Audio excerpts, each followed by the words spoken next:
What makes Southlake, Texas the best city in the U.S.? Today on More Than Home, we are going to talk about that with a longtime resident who just so happens to also be the mayor. Our guest today is Mayor Laura Hill. She is the first female mayor of Southlake, and she was elected to 2 terms. Mayor Laura Hill. Great. Thank you so much for being on. Thank you for having me. And thanks for the nice comments and the opening about Southlake. Love to hear that. We love Southlake too, so it's going to be an easy one. Yes. I always like to start these with kind of like getting to know you, and I want to know how you got to Southlake and then how you got into Southlake politics. Great. What's Well, I found my way to Southlake because my mom and dad moved there in the 80s, and my father started a company because, of course, what better place to do business than in the Metroplex? And my mom and dad settled in Southlake. And after being in business for about 5 years, I'm the oldest child of 3, and dad needed help with the family business, and he guilted me because I was the oldest and said, I need you to come to Texas. And I said, oh no, we were living in Virginia. It's about we packed up the family and we moved to Southlake, and I just loved it. You know, it was the first time we ever built a house. It's a house we still live in 24 years later. We were there with little babies, with one on the way, and just fell in love with the town and everything that it offered, and that sense of family, the sense of community. And so as we got a little more settled and knew we were going to be living there for a long time, I started getting the political bug. I'd had it for years, you know, in college, and I'd been a military wife. We'd moved around a lot, so I never really was anywhere where I could get that involved. And it's easy to get involved in Southlake. So I thought, well, I'll give it a try. I never thought I would run for office, I'll be honest. I was always helping with campaigns or handing out brochures or sending out emails. And then one day the mayor came to me and said, you need to step up and run for council, back in 2004. And I did it. I was scared to lose. I was more scared of losing the election than I was. But it all worked out, and here we are. Wow, you know, how many years later? And one of the things that makes Southlake so cool is that it's this small town, but it's, I mean, you know everyone, but also you're right in the heart of DFW, and it's, I mean, such a successful town. It's known for their crazy big houses and all of that. But so I'm an Aggie, and one of the things we say at Texas A&M is, from the outside looking in, you can't understand it. From the inside looking out, you can't explain it. And I feel like that's true of Southlake too, because we get a lot of people as realtors that kind of say, hey, what's cool about Southlake? And we're trying to explain it to them, but until you're there, you don't really get what that vibe is that makes it different. So kind of what has set it apart in your mind as something that's, you know, just so unique about it? Well, definitely strategic planning. So one of the things that makes Southlake so unique is there was always a plan. And councils way before me, mayors way before me, worked with staff to plan out what they wanted the city to look like. Right now, we're looking at 2035. So we know what we are, we know what we want to be, and so how do we develop and maintain that vision? And what it ended up being was a lot of great neighborhoods. And in those neighborhoods, we had parks, we had sidewalks, we had lots of open spaces, so that it brought this real sense of family and getting to know your neighbors and being part of even a smaller community within a larger community. And then you add to that Southlake Town Square. Southlake Town Square changed everything for Southlake, and that it's 20 years, a little over 20 years old now. Oh wow! And that brought the community together because, of course, you have your city hall there, you have your library, you have incredible outdoor shopping, you have 7 parks mixed in with the shopping. And that's where we hold all of our festivals. That's where we crown the homecoming queen. The council walks in the homecoming parade. That's where Santa lights up the trees and lights up Santa's Do we have a couple of those photos that we can look at? Pull up some of those. Oh gosh, Now this is another festival. This is Diwali, and we celebrate that every year with our community and music and the children dancing and the food. That's so cool.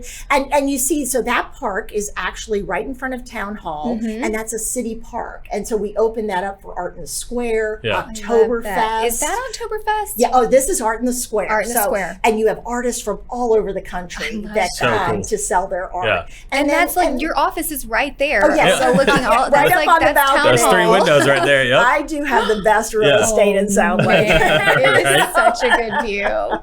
Oh, I love that one. Yeah, and then that's our July 3rd Yeah. Stars and Stripes event, and that's where we gather. That gives us an incredible sense of community that's just hard to replicate anywhere else. And it's such a family-centric community that people are mixing with their children's friends, and the kids are seeing each other, and people are throwing out blankets and bringing picnics. And I think it really adds not only charm, because it's an absolutely gorgeous. Oh, here we are. This was the Emerald Bells marching. There's just parades so right many through Town special, Square. exactly. Yeah. So many special times when our athletes win state championships. Everyone gathers here in the square. So it's really the place to celebrate together. Yeah. Right. And I think one of the things we've talked about is being dragons, right? The whole community. I wanted you to talk about this. The whole community. We're all dragons, right? We all got the green bling. And I wore my green dress just for you today. But it's so important because no matter what age your child is, whether they're in school or not in school, they still have that whole dragon behind them, and they're all part of the same team. Yes. Right? Part of even the parents. Yes. So in Southlake, when you come in, every mascot from kindergarten to you graduating in high school, the mascot is a dragon, and we all wear green. It's all like the on same game day logo. Fridays, Yeah. the whole town is in green. And I think that kind of wraps into that Aggie thing he was talking about. But they even have like alumni, like dragon alumni. Oh, absolutely. It's like a thing. Absolutely. And I'm buying swag that I'm going to wear for years because all my babies are always going to be dragons. It's I always laugh cool. and say when I'm done being mayor of Southlake, I'm going to have to go work for a corporation, but green is their color because my closet is green. It's like a green section. It's green. Green shoes, green pants, everything's green. But it goes back to that sense of community, right? Because one of the things that makes a community special are ties, whether it's with the businesses, whether it's with your neighbors, whether it's with the schools. It's the more that you have in common, the more that you share together really helps build that sense of community. It was funny driving to work this morning on Highway 114 and looking off, I was thinking to myself, it's really, Southlake is a hidden gem because when you drive on 114, you see the beautiful corporate campuses, gorgeous hotels, but you have no idea that just behind that are these wonderful neighborhoods, right? Either way you go. But it's all hidden when you drive down 114. Yes. Even as realtors, I don't feel like we really knew Southlake until we got over there, because it's kind of like this hidden beauty, like just in the middle of DFW, and it's like perfectly located in the lakes and the parks, the amount of parks and trails, like we love it. We have over 1,200 acres of parkland, and because we're right on Lake Grapevine, which a lot of people don't realize, we have a lot of Corps of Army Engineer land that we're able to utilize. So we have equestrian trails, natural trails for walking. We have the Bob Jones Nature Center, which is fabulous for the little ones. They do little special preschools, get the children out, get fresh air. And you were mentioning to me about moving to Southlake during COVID, and you haven't even had the chance to see what it's really like, because so many of these festivals that we looked at weren't allowed to happen this last year, but they've been happening for decades. So we will get right back to them as soon as we can gather again. And I'll say even the school districts have done school district has done such a phenomenal job of welcoming us without even knowing our names, because we get an email on the daily and all of that, just letting us know everything that's going on. So we get like our kids, jump in the truck and we're asking them questions about their day, and they're like, how did you know that? Oh. How did you know that I did that? And so it's like, oh, well, no, I'm in constant communication with your school, even though we haven't been able to meet face to face a lot. Right. But yeah, I love the connection that we've already felt without even getting to experience some of these festivals and parades and everything. So the communication level is of excellent. Southlake as a city is, I feel like, just both the a huge school part. district and the city and our Southlake DPS do an incredible job of really communicating with the citizens where they're at, going to where they are, and to the to your point, the Dragon E-Blast. I still get that, and I haven't had a child in school for 5 years. Yeah. I feel like you're in the know. Yes, I have to stay in the know. And you are so great at it on social media and everything. Like it's so, you guys should follow her on Instagram because her social media is so entertaining and so fun and so real. I feel like I know you just through that. And I heard that you sometimes get up to like 20 personal messages a day and you intentionally answer them all. Yes, and I will say, thank heavens I came to Texas to work for the family business, because I would have been fired if I had worked for anyone else besides my father. But so I like to help people. Yesterday I had a woman message me, and her 80-year-old father, who was a veteran, was trying to find his DD214 number and didn't know how to find it, was frustrated because he didn't understand technology, and we were able to make a couple of phone calls and help her dad just because she reached out in a message to me, and we were able to put her in touch with the right people. And that's really what it's about. It's answering the small questions and putting people in contact with someone who can help them. Right. And social media is so important now to communicate, and to your point, you really need to be real and let people know who you are. They're not always happy with you, but it's they know where to go get information, and they know you're going to be straight with them, and they trust you, I think, because it feels real. Whether they agree with me or not, I think they know There's that a level of what trust. you see is what you get. And let's talk about the history. Which we just found out some of this yesterday with meeting with you, but like there's so much cool history in Southlake that I don't think a lot of people know about. So can you speak to that a little bit? Yeah, well, we'll start with our biggest park. So our largest park is Bob Jones. That's where our nature center is. And Bob Jones was a black free man. So he came to Southlake and he put down roots with his wife, large family. And now we have a beautiful Bob Jones Park. Over the years, his family sold land to us, and we were able to put together a beautiful park. We're in the process of really fixing up the entrance to that park with a gorgeous statue of Bob Jones and a historical plaque to tell his story. This morning I was just in Frank Cornish Park. Frank Cornish, of course, played for the Dallas Cowboys, 2 Super Bowl rings, but he also was the chairman of our Parks Board in Southlake, and we have a beautiful park named after him.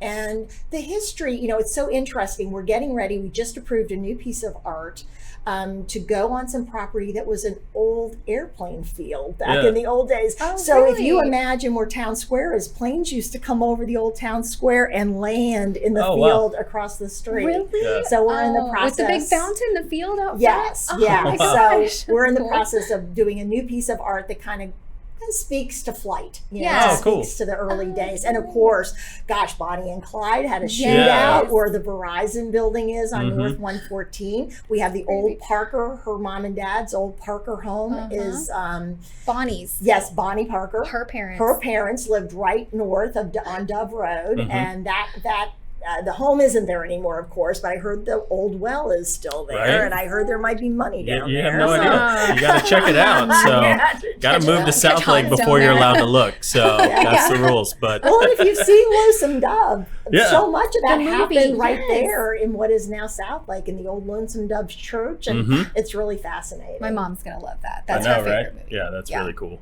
And so we were chatting a little bit yesterday, and you were saying that kind of residentially, Southlake's 87+% built out. So it's it's pretty done as far as residences go. But there is still some commercial development along 114 corridor. But what I was fascinated by is that you guys have that planned out to 2035. Is that what you said? So I mean, just the planning that goes into the city is really kind of unmatched. It seems that you guys have really thought through everything on what the city's going to look like long after, you're the mayor. So that's a really cool way and that I'm you guys have done that. approving, my council's approving things now that past mayors put into the strategic plan when they were looking at the year 2020, and it seems so far away. Right? Now we're 2020, 2021.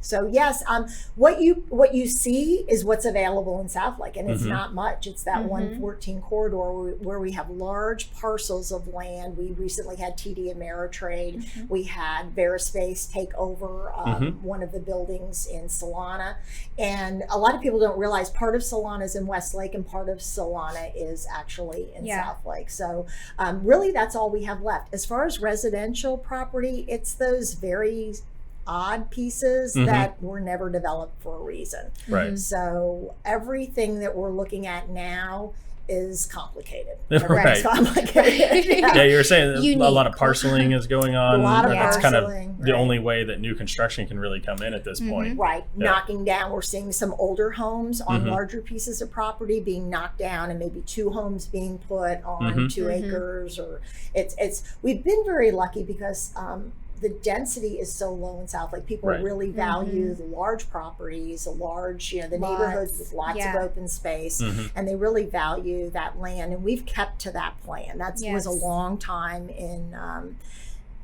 looking forward to where we want to be. That was always part of that plan. I love that. I love it. It's so many, it's pocket neighborhoods. Yes. Like you were speaking to with kind of having that close community and knowing that the pocket neighborhoods, like it's 1 or 2 streets and they're connected, and just thinking about the city planning it that way so that it would create a sense of community for those people is, I don't know, I feel like that's just such a fun thing to know. Yeah, really. Each neighborhood has its own identity, but it also has the benefit of, like I said, the parks and the open space and the prioritizing. Some have community pools, some are master plan communities, some are just smaller, 1 in and 1 out. So it's easy for you when you're looking for a new home to find something that really suits your family. It isn't just about big houses. It's about pulling into a neighborhood and going, wow, the trees, the setbacks, the park, the fountain at the entranceway. This makes me feel like this is home. Yeah, I love that. I mean, just driving into really any neighborhood in Southlake, you just see a ton of kids playing at the park in the front. And, as we're driving, of course, our kiddos are, I want to stop there. I want to stop there. I want to go to every single park. And every single day, it feels like we could go to a new park, which is just so fun for them. So they get to keep trying new stuff in Southlake. It's great. It's really a compliment to the citizens, because for years they've wanted parks and they prioritize not just athletic parks, but also open spaces where you can throw the ball and kick the soccer ball. And of course, Bicentennial Park right in the middle of the city with the tennis facility, with the huge dragon for the children to climb on, for baseball, and the new Champions Club, and of course our new rec center. It's just again a real family-centric community that's so close to the airport that it's ideal for so many families that either like to travel or maybe work out of town and need to be really close to the airport, but it's a lifestyle that you generally don't even know you're near the airport. You don't. You really don't. But I also want to speak to the fact that most people come there, I think, if they don't know, for the schools or the family aspect, but then people stay. Yes. Because they fall in love with it, right? So it's definitely like a forever kind of place. You bring your kids, they get through school, but you're like, I love it, I'm staying. Well, we always say people come for the school district and then they stay for all the city amenities, right? And all the fun. And I was telling you yesterday, I came with a brand new baby, and now everyone has graduated. And the one thing the kids always say to me is, "Mom, you're never selling the house, are you?" So I think, but it's home, right? It's home, and to me, it's where else would I be? And it's kind of ironic that that's where my mom and dad settled years ago. I mean, I didn't live in Southlake. I was already grown and married when my parents moved to Southlake, but they got that sense of it too, even though they never had children in the school district. They just came as older folks and said, we're looking for a great home and a great neighborhood that's safe, incredibly safe, and has good shopping, quality of life, and they loved it. So now I love it. I know, right? We love it too. Me too. Yeah. So the one question we get when people find out that we're realtors, everyone wants to know, how's the market? So when people find out that you're the mayor, like what is that question that you get? I guess maybe from a citizen of Southlake, and then from somebody that doesn't live in Southlake. What's the question that you get? Gosh. Well, I have a series of people that ask me. A lot of the questions I get are from kids. Yeah. And the kids think being mayor is the coolest thing in the world. They want to know, do I have a limousine that drives me everywhere? So Right. I'm like, no, I don't have a limousine. Most of the people in Southlake ask me, is the job as hard as it looks? Okay. And I really appreciate that question because it's always followed by a thank you for everything you do. And it seems like a really hard job. And the other question people in Southlake ask me is, do you love being mayor? You seem like you love being mayor. Yes, you love being mayor. And I love that question. People outside of Southlake are, tell me about Southlake. Everywhere I go, I hear about Southlake. What makes Southlake so special? And I love answering that question. And I do want to point out, this is an unpaid position. Oh my It's the mayor. So you have to love it. That's the thing. I think otherwise you would be absolutely insane if you did not love what you do. No, we really do appreciate all that you've done for the city. It's the ultimate volunteer job. It really is. And but I'm honored. You know, it's people put a lot of confidence and trust into you, and they expect a lot. And the people that live in Southlake are successful people, and they're people that could have lived anywhere, most of them, and chose Southlake, to your point, because of the school district first, and then the Southlake amenities that they come to love and expect. So everyone has high standards. I have high standards for myself, and the citizens have high standards for the community, Really and that's appreciate important. that about it. Yeah, that's why it's so great. That's why it's stayed that way for so long too. It really, and it won't change. And that's the nice thing is, I look back at the mayors prior to me, and they all did a great job when they were mayor. It was like the perfect person at the perfect time for the community. And we just keep electing. Well, we have a lot of great people to choose from. So when people step up to run, it's usually a great person who takes over the job. Yeah. I love that. That's so cool. Nice. Should we just talk all day? Yeah, right? Just keep hanging out. So if anybody out there wants to connect with Mayor Laura Hill of Southlake, we've got her contact information right here. That's her email that she has freely given out to us. She's also on social media. I highly encourage you to follow her on Instagram. It's at Laura Hill? Yes. So Instagram is Laura Downey Hill, because it's my maiden name. But the best is Facebook. At Mayor Laura Hill, and you can find me there. Very exciting. Thank you so much for coming on. It was so fun. Thanks for having me. But more importantly, thank you for moving to Southlake. Oh, I know, right? Decision. Oh, we're excited. Yeah. We love it already. Happy to have you. All right. Well, if you guys found this helpful, or you are thinking about moving to Southlake, or you know somebody that is, please share this with them. Like, subscribe, all that fun stuff. And we'll keep bringing you awesome guests like Mayor Laura Hill. Yay. Thanks, guys. Great. Thank you. Thank you very much. Thank you.